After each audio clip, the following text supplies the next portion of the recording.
आपने बोला कि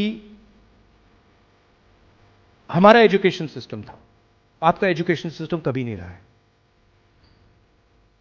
ये बात आप समझिए, हिंदुस्तान का एजुकेशन सिस्टम कभी भी आज तक दलितों और पिछड़ों के हाथ में नहीं रहा है। मगर मैं यह भी कह सकता हूं, और मैं कांग्रेस पार्टी का सिपाही हूं, मैं यह भी कह सकता हूं कि पिछले 10-15 साल में कांग्रेस पार्टी को जो करना था वो नहीं किया। मैं अगर ये नहीं कहूं आपसे तो मैं आपसे झूठ कह रहा हूं, और मुझे झूठ कहना अच्छा नहीं। नमस्कार, मैं हूं राधिका और स्वागत है आपका सियासत नगरी में।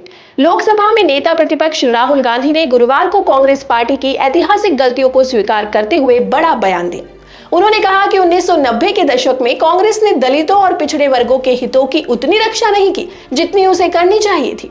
राजधानी में दलित इन्फ्लुएंसर द्वारा आयोजित कार्यक्रम वंचित समाज दशा और दिशा को संबोधित करते हुए राहुल गांधी ने कहा कि सिर्फ राजनीतिक प्रतिनिधित्व मिलने से दलितों और पिछड़ों की समस्याएं हल नहीं होंगी। उन्होंने जोर देकर कहा कि जब तक इन वर्गों को संस्थानों और दौलत में भागीदारी नहीं मिलेगी तब तक उनके हालात नहीं सुधरेंगे। राहुल गांधी ने कांग्रेस पार्टी की कमियों को स्वीकार करते हुए कहा, अगर मैं ये नहीं कहता तो मैं झूठ बोल रहा होता। कांग्रेस पार्टी ने पिछले 10-15 वर्षों में दलितों और पिछड़ों के लिए वह नहीं किया जो उसे करना चाहिए था।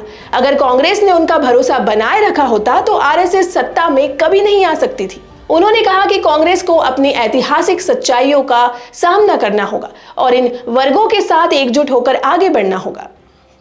राहुल गांधी ने कांग्रेस की भविष्य की रणनीति पर भी बात करते हुए कहा, एक बार कांग्रेस पार्टी का मूल आधार वापस आ गया तो भाजपा और आरएसएस को भागने के सिवाय कोई चारा नहीं बचेगा और ये बहुत जल्दी होने वाला है। उन्होंने इंदिरा गांधी के कार्यकाल का जिक्र करते हुए कहा कि उस समय कांग्रेस के पास दलितों, अल्पसंख्यकों और पिछड़ों का पूर्ण समर्थन था, लेकिन 1990 के दशक में पार्टी में कुछ कमियां रह गई।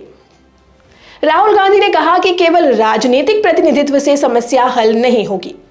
उन्होंने कांशीराम के संघर्ष का जिक्र करते हुए कहा, चाहे शिक्षा हो, कॉर्पोरेट सेक्टर हो या न्यायपालिका, हमें संस्थानों में सत्ता में हिस्सेदारी पानी होगी। जब तक दलितों पिछड़ों को सत्ता में हिस्सेदारी नहीं मिलती उनकी परेशानियां खत्म नहीं होंगी। फिलहाल कोई नियंत्रण नहीं है। उन्होंने दलितों और पिछड़े वर्गों को कांग्रेस से जोड़ने पर जोर देते हुए कहा, हमें अपनी एकता पर काम करना होगा। दलितों, पिछड़ों और अल्पसंख्यकों की आवाज सुननी होगी और उन्हें आगे लाना होगा, मगर मुझे लगता है कि इसमें कुछ साल लग सकते हैं। राहुल गांधी के इस बयान के बाद सियासी इलाकों में हलचल तेज हो गई है। राजनीतिक विश्लेषकों का मानना है कि कांग्रेस अपनी पुरानी गलतियों को सुधारने की कोशिश कर रही है और 2024 के चुनावों से पहले दलित पिछड़ा कार्ड खेलकर अपनी सियासी जमीन मजबूत करना चाहती है। तो ये थी हमारी आज की एक सियासी खबर। ऐसी ही सियासी खबरों के लिए बने रहिए सियासत नगरी के साथ। धन्यवाद।